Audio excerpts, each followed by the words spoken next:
Hello guys, Olitena Pindura, the trending songs of Wingy D, maiziba with a painful reply baba in a bitterness mukati pakashata guys. Sa mukona chika guys kakusubscribe apa pageto online kuri nani pane kuona DSTV weza. Panapa tidzokorodze mashows, panapa tinokupai ma new stories nema new programs every minute baba, so don't forget to subscribe mama like kama. So Olitena Pindura achitanzi guys kandine bitterness, heartbroken, musaita kuti ndikuradze face yemunhu ari kutengerayo God's views maizi kuroti mukomana wedu kamunongoziva ka Wingy D ka sorry guys va Wingy D hanzi ari kuziva munhu ari kuatengera ma views, so kuroti kana iye achiziva munhu ari kuatengera ma views kuroti iye ma views ake anabanga ndekutengerawo futi maizi cause ari kuziva se market yacho. Titaurireka guys.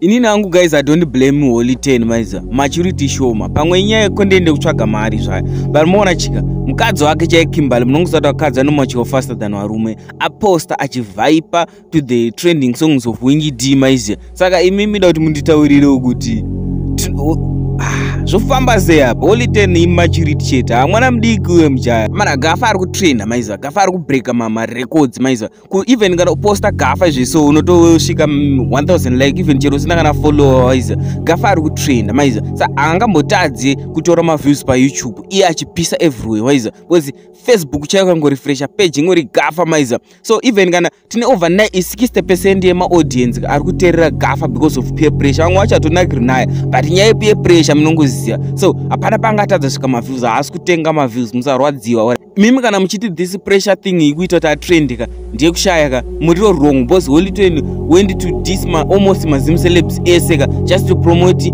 album maiza rakairira almost 2 songs maiza.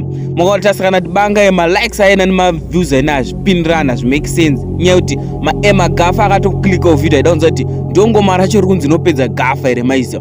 Gafa ane maways akawanda ekutrenda maiza, because ane zvinhu zvakawanda zvasati aita, haasati ambodhisa munhu just to promote a song maiza. Saka even kana Gafa akarova live stream achiverenga macomments chero achireacta pavideo rinori anotopisa, because element of surprise yanenge atotiita. Alright, kune mafans aHoliten naHoliten wacho daumbokubvunza kuti alright kana Wingy D muri kuti akutenga mafans kokuenda kuHICC ari kutitengere tibaye kuHICC maiza kuzadza mangozviona mega kuti Wingy D ega ndiari kuzadza napanga naye vari kumatadza akawo mazadza aya mastadium muri kuti kudii. Titaurirei ka imimi.